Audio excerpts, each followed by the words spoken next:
Welcome to Clinical Data Talks, a podcast brought to you by CRS Cube. I'm your host, Sylvain Berthelot. Join me and industry experts as we discuss the latest trends impacting the world of clinical data. It's a real pleasure to welcome Chris Decker to the podcast today.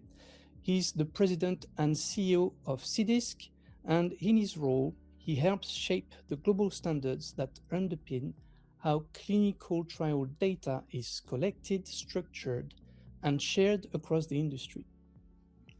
With decades of hands-on experience, both across clinical technology and data solutions, Chris brings a rare mix of technical depth and strategic leadership.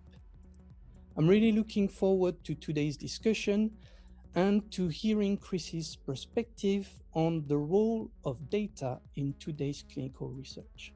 Hi, Chris. Thank you for joining me. How are you doing? I'm doing great, Sylvain, and thank you for having me. I'm always, as my wife would tell you, I'm always willing to talk a lot. So I'm happy to be here and share some thoughts and just have a conversation. And by the way, I appreciate CRSQ being a member of CDISC. So thank you for your support as well. Well, I think the support is mutual, and we really appreciate everything CDISC is doing. And about you loving talking, the floor will be mostly yours, so I'm sure you'll enjoy it. So we'll get to talk about CDISC and what CDISC does. But before we go into that, I'm really curious about what has led you to being the president and CEO of the organization today. A great question, and that's probably a bit of a long story, but I'll try not to spend the entire podcast talking about it. So I like to call myself a recovering statistician. So I got several degrees in university in statistics. I got into the area of statistics and just really enjoyed the numbers and the decisions and the hypothesis that you could generate in that area. But then I started my career working in pharmaceutical companies. So I've been in clinical research my entire career. And I started at what was at the time Burroughs Wellcome. So I'm going back several companies in the early 90s as a statistician and a programmer. But what I quickly realized in that initial start was that I really didn't like statistics at all. I very much more liked how do we innovate? How do we leverage data better? How do we make ourselves more efficient? So I remember generating 3 weeks into my job, generating tables and listings and thinking there's got to be a better way to do this than what we do today. And so early in my career, I was involved in every opportunity to leverage technology to optimize the work we were doing. And I realized really early on, even before CDISC came onto the scene, that standardization of data was critical. And I was involved in an early project before CDISC when I was at Glaxo at the time, which was looking at how do we bring 12 or 14 studies together and get hypotheses and decisions off of those studies. And I ran a project at the time standardizing that information, and I realized really quickly the challenge of that and why it was so important to do that. So from a CDISC perspective, I got involved with CDISC early on in the mid-2000s, helping to lead and co-lead a pilot project with CDISC. We were looking at integrated submissions. If you remember, the regulation didn't come forward until 2014. So we were in those early days of just proving it out. Well, fast forward 10 years, I had the opportunity to join the CDISC board in 2018. And it really opened my eyes at the time. I had used standards and I'd used the CDISC standards. I'd been involved as a volunteer, but it opened my eyes to both the challenges and the opportunities that a standards organization has to try to improve clinical research, to try to bring together the audience and the different perspectives. That's what I've found in this role is there's so many different views and so many different perspectives on the right way to approach this. So in 2023, Dave Evans, who was leading the organization, came to the board and said he wanted to retire. He was moving on to that next stage of his life. And he called me up and he said, Chris, you should do this. You should take over this role because you really are thinking about how we can innovate, how we can sort of change and evolve the organization. And so I pondered a little bit, and I went and asked my wife. I said, "This is an interesting idea." And she said to me immediately, she said to me, "You've been trying to fix the industry for 30 years. Why wouldn't you take this opportunity to do it from a place that maybe you can change things and influence a little bit?" So, as we all do, I listened wisely to my better half and decided to step into this role a few years ago. So, beginning of last year, and with the idea that we were going to try to innovate. We were going to try to push things in a different direction. Yeah. So that's sort of a little bit of that background, the shorter version of it. Nice.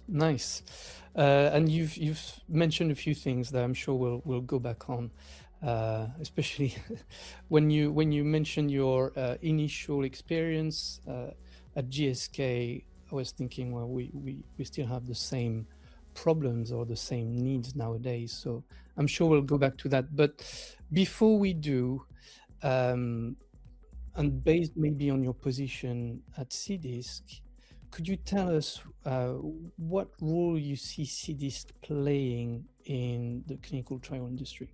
I think CDISC is we have an opportunity to partner with not only the industry, but with other groups to rethink the way that we're running our processes and the way that we're defining and using the standards within our data lifecycle.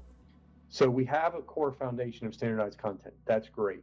We have regulators who accept and understand those standards. That's very good. And we have significant expertise in implementing the standards and the content. But now I think we have to kind of shift the way we're thinking. And I think CDISC can help drive this. We need industry's input. CDISC can't do this by ourselves. Mm-hmm. But we have to break down the silos.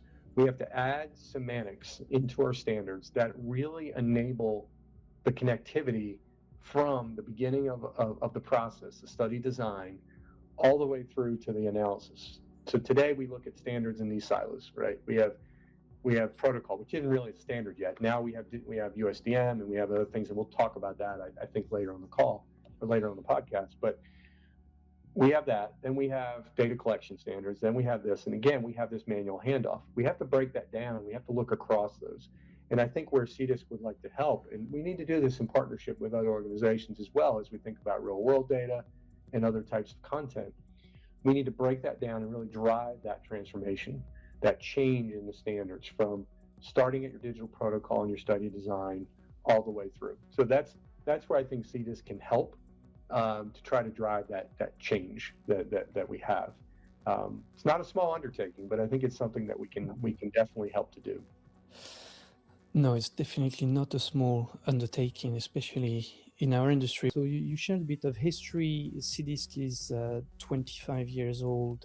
I think we saw the first EDCs more than 3 decades ago, but we're still talking about digital transformation, although EDC, I'm pretty sure, initially was coined as a way to embrace digital transformation. Do you have a feel for why we're still talking about digital transformation nowadays? Yeah, it's funny. My short answer is we didn't know what it was 20 years ago or 25 years ago. Like when we use the phrase digital transformation, it's almost like the Henry Ford quote, which I always love. I love my quotes, so I apologize if I use too many. But, he always said if he would have asked people what they wanted, they would have said a faster horse, right? Not a car. And I think we didn't really understand, nor do I think we had necessarily the technology robustness that we have today. So I recently heard a quote at our conference this past, was it in the fall? There was a quote by a vendor that was presenting at the conference. It was an AI vendor. And they said, AI can't fix a broken process. And I'm bringing AI here not to talk about AI, but just to reference the fact that we have processes that, in my opinion, are legacy, and broken's a harsh word, but they're processes, these linear processes that we use from beginning to end with these siloed groups, I think is a challenge, right? And we have to break that down. I've said it before, but we've allowed this linear, manual, and siloed process to dictate our incremental changes, right? So we've made these tiny tweaks to our process, our changes, and we haven't fundamentally looked at the way that we do things. we thought EDC, to your point, decades ago, right? We thought EDC was transformative in the late 90s. But let's be honest, right? In reality, all we did was move from paper to electronic paper, right? We just moved it out of paper with your pen and your pencil into and really didn't fundamentally change the process. So patient and clinical research data, to me, is fundamentally complex, as the relationships in a patient's data are not linear or two-dimensional, right? Yeah. There's relationships throughout a patient's data. And no offense to our EDC vendors, and I think they would probably agree with us for the most part, but that the way we collect the data in terms of EDC, we lose its context, right? We collect this data, we put it into forms, and then we disconnect it, and we lose that context. So by the time the data comes out to us downstream, we've lost its meaning. And so we almost have to try to put the meaning back together. So when we talk about biomedical concepts at CDISC, by the time that data comes from EDC,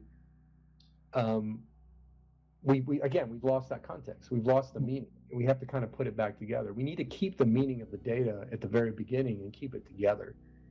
You know, and as I mentioned at the beginning of this question, right, I also believe our technology wasn't robust enough 20 years ago, and it didn't force us to think about the data lifecycle differently. As you know, in the last 5 years, right, explosion of AI. It's hard to believe ChatGPT didn't come onto the scene till it was 2022, I think, or 21 or 22 is when it really came. That's only 3 years ago. Yeah. And look what's happened, right, in that regard.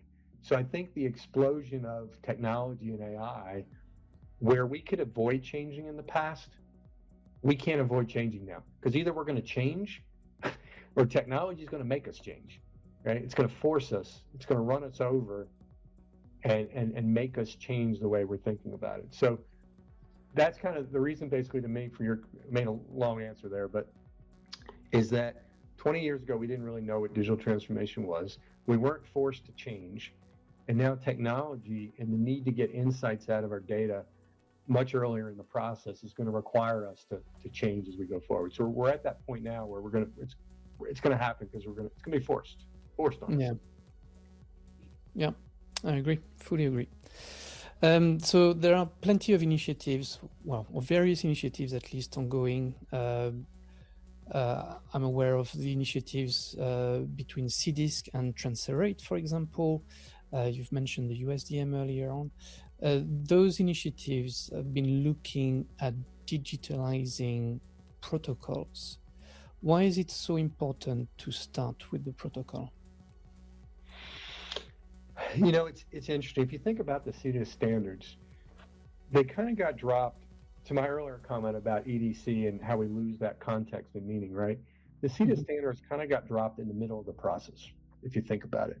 We had to generate tabulation data and then analysis data to submit for regulatory authorities. And we dropped it right in the middle. And so what happens is, by not looking upstream at the protocol and that information, you've kind of broken the process from the beginning.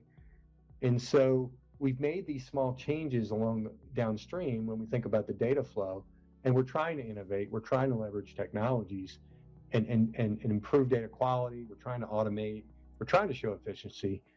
But when we still live in a Word document that has to be interpreted by people and manually turned into information downstream, it just kind of, to be honest, blows my mind that we're still there, right, in that world. And recently, a study showed, it was last year actually, a pharma company shared this with me, and I'll leave them anonymous, that 50% of a protocol is manually and incorrectly transcribed somewhere downstream, and that a piece of information in a protocol is manually copied on average 20 times. Wow. So the reality is that if we're treating a protocol like that as a Word document that we're trying to interpret and do things downstream, we're going to make errors, and we're going to continue to have this challenge in this issue. And really, where I think we need to start, I even wonder sometimes about the word protocol, right? Protocol has its connotations of being a document, So should we start calling it something different, like digital study design? But then someone reminded me that we have a tendency in our world when we innovate to still call things by legacy names to help people adopt things. Yeah. I'll use the word horsepower, right? Why do we call an engine in a car horsepower? Because we wanted people to adopt it. We wanted people to accept it. And so I think as we move forward, our focus really needs to be on what are we trying to study? What's the endpoint we're trying to achieve in a trial? And how does that endpoint drive everything else downstream? So the endpoints in the file must define the definition of what we need to collect, what we need to analyze, and what we need to capture as we go through a process. And I think the digital protocol can help put that framework around that to help us say, start at the endpoint, define the schedule of activities, and just have smarter trials. So that's why defining that information up front from a protocol perspective in a digital way is so important, because it can then drive everything else. And today, we don't do that. We manually read a document, we interpret it, and then we try to drive it. So it's a little backwards. Yeah, and we start with inefficiencies up front. From the very beginning, you're spot on. Yeah. No, that makes sense. And from what I see, I mean, there's so much we can do actually from a digital protocol that would really help at least the study setup phase, that would bring much more efficiencies than what we can, I'm sure, think of at the moment.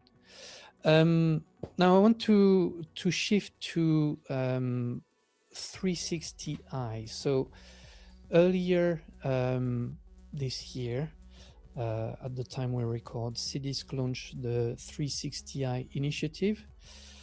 And I understand that it's to create more connected and interoperable standards. Could you tell us a bit more about what you're aiming to achieve with 360i?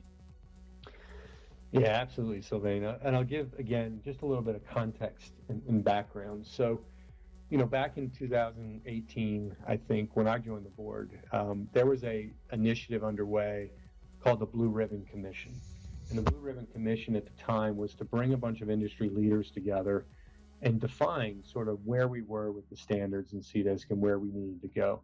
And a lot of feedback out of that was to make the standards more interoperable, more something we can use in our process. Like I said in the very beginning, right? Initially, it wasn't necessarily designed with that in mind. So there was a lot of that feedback.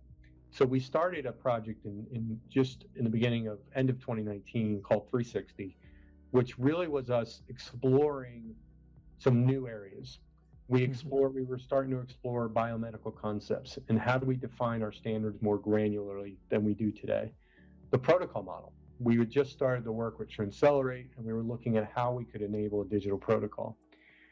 Can we look at analysis results, and can we standardize how we generate analyses within our industry?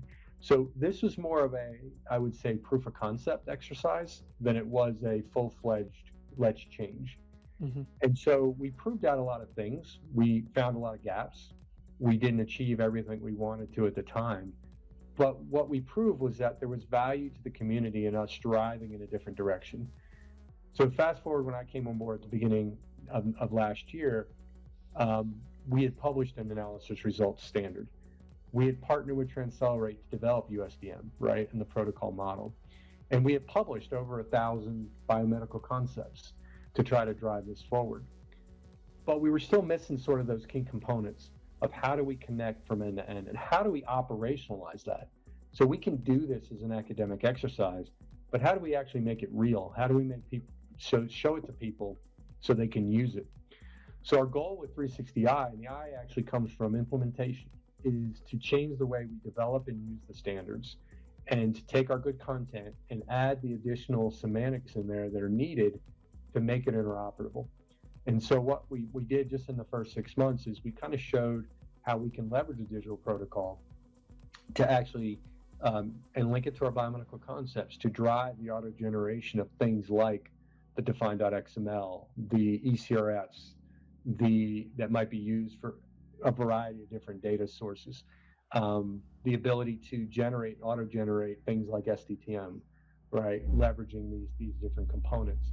So what we also found in that exercise over the first 6 months is that we have missing metadata, and a lot of it's operational metadata.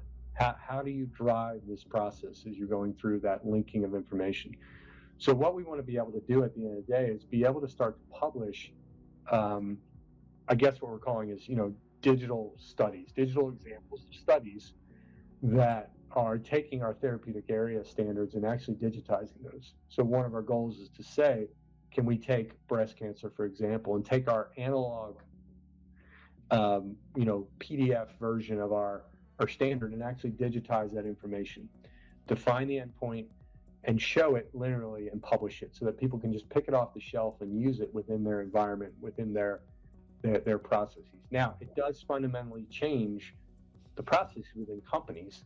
Yeah. So that's one of the things that as we work with the community, how are they going to use this and how they can consume it? So this year was about kind of proving out that we could do that.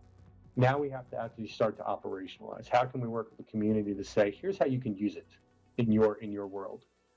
So that's kind of where we're heading. It's fundamentally changing. And we told the teams, internal standards teams that we have, is that the days of publishing 400-page, IGs, we're going to go away from that.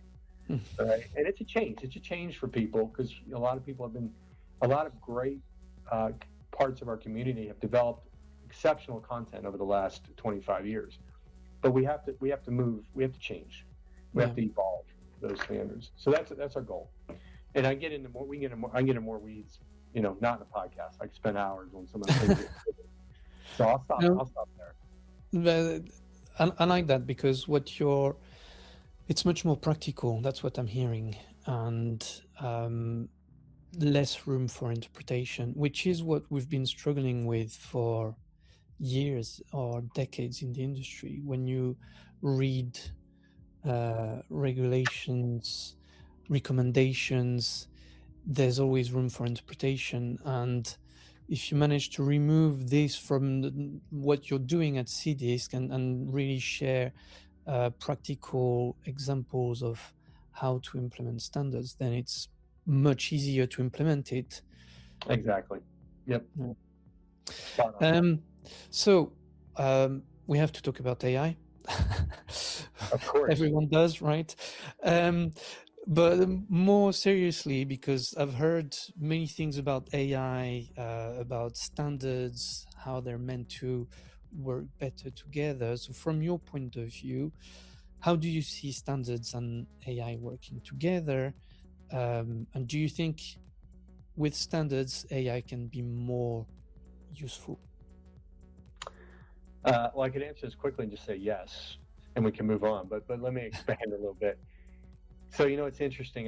When I came into this role, I had been playing around with AI, on my own and things like that, but I hadn't really jumped into it per se. And so I was at a meeting early in my tenure at CDISC last year in 2024. I think it was a DIA meeting, and we were in a Future of Standards session.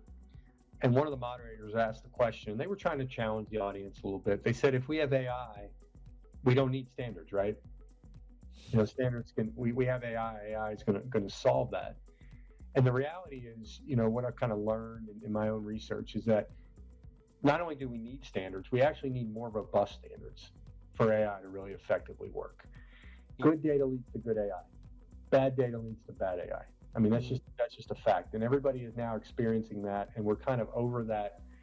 I won't say we're over. We're kind of on that hype curve now where we're coming down off. If you look at the latest hype curve, it's like we're coming down off when we realize what we can use AI for and maybe what it's not always as good to use it for.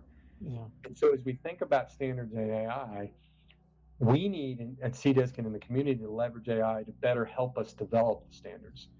So this past summer, we ran a AI innovation challenge at CDISC, and we had 3 fairly complex use cases. And it was really interesting to watch how the industry tackled these and put forward solutions. And I think what we learned in that, and then in follow-up conversations that we had with several of these companies, especially ones that really focus on AI, and I know you guys do a lot of work in this space as well, when I asked them, and they all said, "Oh yeah, we do okay with the data we have today, and we get 50% of the way there, or 60% of the way. But if we could have structured underlying standards and just better structure to our content, we could do so much more. Like we could really explode in our ability to do this." So I think we really need to think about AI as an extraordinarily powerful enabler. Don't get me wrong. Yeah. But it is an enabler, and you need to give it the information to make it do the things you really want it to do well. Mm-hmm. And so I think we need to use it within CDISC to help us develop the content more quickly. But then once we have the content, enabling the industry to use our content to do that. So I'll give protocols as a great example, right? I've heard people say, we're just using AI, it's reading our old protocols and generating our stuff in 15 minutes. And then I said, oh, that's interesting, tell me more. And they say, well, we're feeding it our well-structured protocols. We're not feeding it our protocols that are not structured well. I said, well, that's a standard, right? You're feeding it structured protocols. And so I think there's an example where we can use AI to help us generate from legacy protocols and generate a standard database of for example, USDM information, which is our protocol model.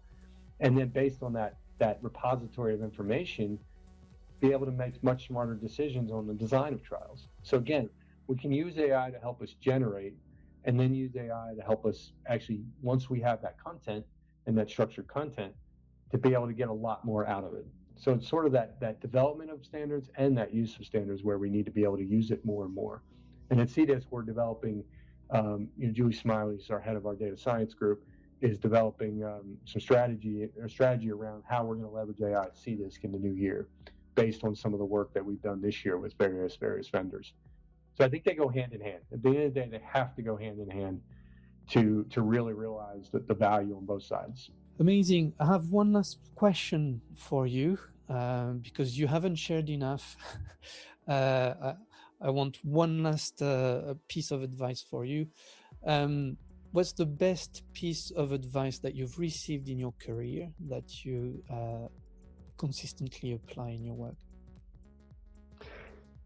So Sylvain, you prepped me for this, and I still like struggle to come up with one. So I have two, because I couldn't come up with one. And it's funny, as you your career gets longer and longer and you get more seasoned, you have these moments, right, where you look back and you think about what really drove you. And I think, so I'll do two. One is a wrong choice is better than no choice. Mm-hmm. So I think we have a tendency, I don't know the phrase, deer in headlights, or we have a tendency to get frozen and we don't act, right? And I've always said in this industry is very risk adverse. As you know, this industry, it's difficult for us to make progress sometimes in change. Yeah. And so to me, if you have to make a choice and you have to move forward in something, even if you make a wrong choice and you have to correct it later, at least that's better than no choice. So as an industry, I feel like we have to know we're going to fail sometimes, and the industry does not like to fail, but we have to know we're going to fail sometimes, but we have to make choices, and we have to continue to iterate and try to find the right solution as we go forward. Yeah. So that's one. The other one is one that's been a challenge for me my whole career, which is listen to understand versus listen to respond. So a lot of times when we're in a conversation, we're immediately hearing the other person and saying, oh, I got an answer for that. I got a response to that. Instead of waiting and listening and really understanding what they're trying to convey. And as we as an industry start to collaborate more, because we're going to have to, right? We're going to have to work together more. We need to be able to come to the table and take time to understand the different perspectives, whether they be sponsors or regulatory or technology companies or a standards organization, and understand each other more if we're going to come to a decision on certain things as we move forward.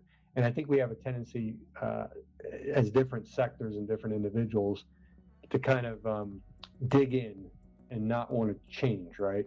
Mm-hmm. And so I think that we need to do a better job, and me personally, it's tough for me, is to listen to understand the other person and really try to understand where they're going before we kind of collectively have a response. So those are two things that always resonated with me, that as we push forward in what we're trying to accomplish in the industry, that I think we need to think about. So I had many more. I had to reduce it down to 2. I would have thought so. Amazing. I love the last one especially. And it's interesting because if you listen to respond in a way you're not ready to be challenged in your thinking, whereas if you listen to understand, then naturally your thinking will evolve. And I love that you picked this one as a piece of advice, because I imagine that in your role and as an organization at CDISC, you need everyone to change a little and meet you in the middle. Otherwise, you can't be effective in what you're trying to do. Absolutely. And what people ask me after my first year or two, what's the biggest thing, right? What's the biggest thing you encountered, right, in this role? And after years and years of being in the consulting business and working with big pharma and dealing with stakeholders at companies, right? When you dealt with a specific pharmaceutical or a big sponsor, you'd have 3, maybe 4 stakeholders that you were trying to influence and, like you said, bring them together in a decision. Mm-hmm. In this world, in this role at CDISC, the depth and breadth of those stakeholders is just tremendously bigger. I say it's actually much more harder to do. But also that's exciting for me, because it's an opportunity, it's a challenge to try to, as an organization, to your point, bring those people together and all their different views and see if we can come out the other side with agreement, right? Or at least another phrase to throw in here is, I always like to disagree and commit. Mm-hmm. So you're always not going to agree all the time on everything. But the things you don't agree on, can we commit to a path forward? Yeah. Right. And so that's what my hope is as I work with the community, is maybe you don't agree with everything, that we're doing or we're trying to move forward, but can you commit to it? Can you say, hey, okay, I see where you're going. And that's the listen to understand part, right? Is can we come together and agree on a way forward and commit to it? That's what my old boss taught me, was that disagree and commit, which I thought was always good. Trying to get consensus all the time doesn't work. No. So I agree with your point. Well, thank you very much, Chris. It's been amazing talking to you. And I really love what's happening in the industry and the role CDISC is playing in that. Well, I appreciate it. I look forward to your continued, you and your team and continued support. And I'm always willing to, share, because I think we need to move this forward. So I'm excited to where we're going, and we'll see where we get. That's the goal. Yeah. And I'm sure the ball will move. Thank you for the time today, and appreciate contributing to the discussion. No, thank you. And thanks everyone for listening and watching us. You can find more episodes of Clinical Data Talks on our website.